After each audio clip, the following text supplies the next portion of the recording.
မြန်မာလိုငါအတွက်လို့ပြောပေမဲ့အင်္ဂလိပ်စာမှာကျတော့ကျတော့ to me နဲ့ for me ဆိုပြီးတော့နှစ်မျိုးခွဲသုံးတယ်ဒီနှစ်ခုကဘာကွာလဲဆိုတာကိုရှင်းပြပေးသွားမှာဖြစ်ပါတယ်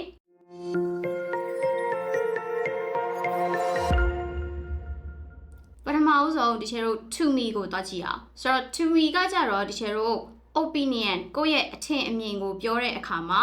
သုံးပါတယ်နောက် for me ကကြတော့ဒီချေတို့ကို benefits ပေးတဲ့အရာတွေကောင်းကျိုးပေးတဲ့အရာတွေစသဖြင့်အကျိုးကျေးဇူးဖြစ်စေတဲ့အရာတွေကိုပြောတဲ့အခါမှာဒီချေတို့က for me ကိုသုံးပါတယ်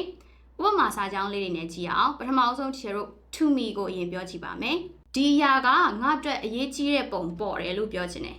It seems important to me It seems important to me ဒါဆိုရင်ဒီချေတို့ opinion ကိုပြောတဲ့စကားလုံးဖြစ်တဲ့အတွက်ဒီချေတို့က to me နဲ့သုံးထားတာဖြစ်ပါတယ်နောက်တစ်ခုချေတို့ for me နဲ့သုံးတဲ့အသုံးနှုန်းလေးကြည့်အောင် Vaping is bad for me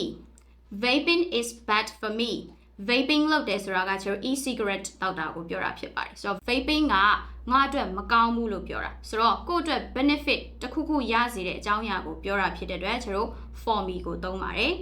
နောက်ထပ် example လေးကြည့်အောင် It looks attractive to me It looks attractive to me ဆိုတော့ဒီအရာကငါအတွက်ဆွဲဆောင်မှုရှိစေတယ်ဆိုတော့ကိုယ့်ရဲ့ opinion ကိုဖော်ပြတာဖြစ်တဲ့အတွက်ကျတို့ to me နဲ့သုံးထားတယ်နောက်တစ်ခုကျတို့ for me နဲ့သုံးတဲ့ benefits နဲ့တွဲသုံးတဲ့ဟာလေးကြည့်အောင် Eating vegetables is good for me Eating vegetables is good for me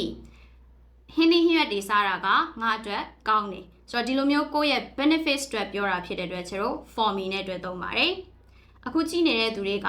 example sentence လေးကို to me for me နဲ့ခွဲသုံးပြီးတော့ comment ထဲမှာရေးခဲ့ပါဒီချေတို့ကပြန်ပြီးတော့စစ်ပေးပါမယ်နောက်ထပ်ဗီဒီယိုတွေမှာလည်းရှယ်ကအင်္ဂလိပ်စာနဲ့ပတ်သက်တဲ့ဘူတုတတွေကိုထပ်ပြီးတော့ဝင်မျှပေးဦးမှာမလို့ page လေးကို like and follow လုပ်ခဲ့ပါခုတော့အားလုံးပဲ bye bye